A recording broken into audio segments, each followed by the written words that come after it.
Former Governor of Kaduna State, Malam Nasiru Ahmad El-Rufai, has said he can swear with the Holy Qur'an that he didn't steal money while in office and challenged his predecessors to do so. The former governor spoke on Tuesday in a program on radio in Kaduna monitored by our correspondent. El-Rufai, who spoke in Hausa, said he was in politics to serve the people and not to steal, adding that he was financially okay before he became governor. In his words, "I did not join politics to steal money or enrich myself. I was satisfied with what I had before becoming governor. I am ready to swear with the Quran to prove my innocence if other former governors and current leaders would do the same. I've always prayed for guidance in all I do, and I strive not to betray the trust of the people. Whenever the former governors of Kaduna State and other leaders are ready to swear with the Quran that they never misappropriated public funds, I will join them. I have no fear because I know I never took money that belonged to the people. My administration has been accused without any clear evidence of where the money went missing or who took it. My allies are being targeted and invited by the Independent Corrupt Practices Commission and the Economic and Financial Crisis Commission as part of a smear campaign against me. I've left everything to Allah's judgment. I have prayed and will remain silent on the issue. I have instructed my lawyers to take legal actions against those tarnishing my name, but for now, I am focused on my activities like reading and writing." Now, let me start with you, Chizi. Nasiru says he is ready to swear by the Quran if his predecessors would do so. The question would be, since when did Quran or a holy book, be it the Bible or the Quran, become a standard of determining whether somebody is guilty or innocent of an allegation? Okay. And again, maybe to help you further, he said he's going to swear if others do. So he knows something that we don't. Maybe he knows something that we don't. So he said, I'm going to only swear if they do. So if they don't, I won't. So you can go ahead and swear. Cheba, let me tell you that all the political office holder took an oath through either the Bible or Quran.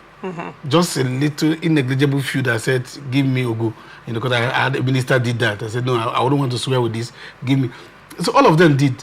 And you know what? You took an oath of an office to do all of this, and you saw that 80% of all them who did that, who used that Bible or Quran, also failed. God is a merciful God. So but we have the EFCC now.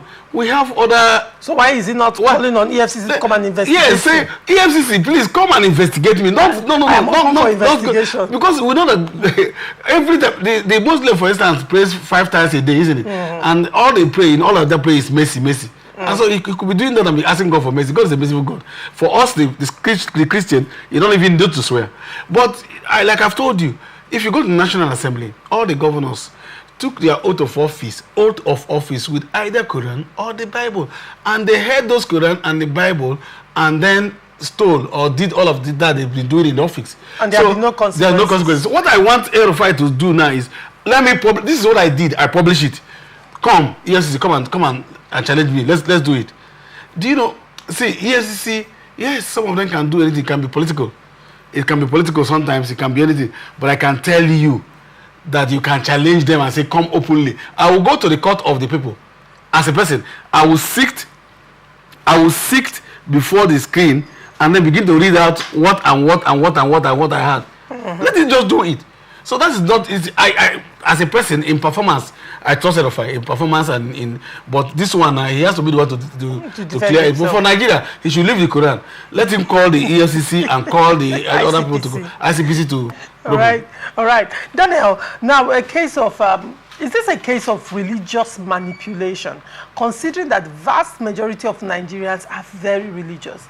And you would agree, politicians, even in face of suffering and massive looting and anti-graft allegations, will still come out and tell Nigerians that our future and destiny is in the hands of God. Let's keep praying for the betterment of Nigerians. And guess what? Nigerians are doing that. Yes, first, like you said, I do not care about what you believe. What you believe is your personal salvation. I don't care about that. All right. That's why state has all these instruments for check and balances. I think what generated this was some time ago, the governor attended this, how do they call it now, this town hall meeting. And he was telling his people that the debts he inherited were much that there is always a deduction at source and they do not have enough. It was based on that the State House of Assembly set up a committee to investigate some of the activities from 2015 to 2023. And I think, and which I said here the other day about Emeka Beke here, I do not like the idea that people are not giving fair hearing. If he was able to administer the affairs of the state, the courtesy thing to have done was to invite him. A, B, C, D were not clear. Please. So what he went to court to do was to file for defamation suit. No. He said, right. Okay. That was the first thing he went to court. And he said the manipulation in court that the judge should excuse himself, which the court threw away. And so now he's doing all of this. Let him go through the process. I would challenge anybody to say, okay, this is what the assembly had come up with. And you know, because the FCC, if you don't invite them, they don't come. Let him challenge the State House of Assembly. So, okay, the report that you have gotten, that I misappropriated 432 billion, can you please send it to EFCC? Leave your religion. I'm not interested about your belief. It's not my belief. B.C. Akonde, then of Osun State, swore with during the vote of office. He swore with Ogun. And that man left no debt for his state. Not one naira. So that is B.C. Akonde's belief. I had my belief. El-Rufai superintended over a state that had several beliefs. So this is your belief, El-Rufai. I'm not interested. Let the instrument of states that had to do with the check and balances challenge them to a public to say, send it to EFCC. Let all of us meet at EFCC.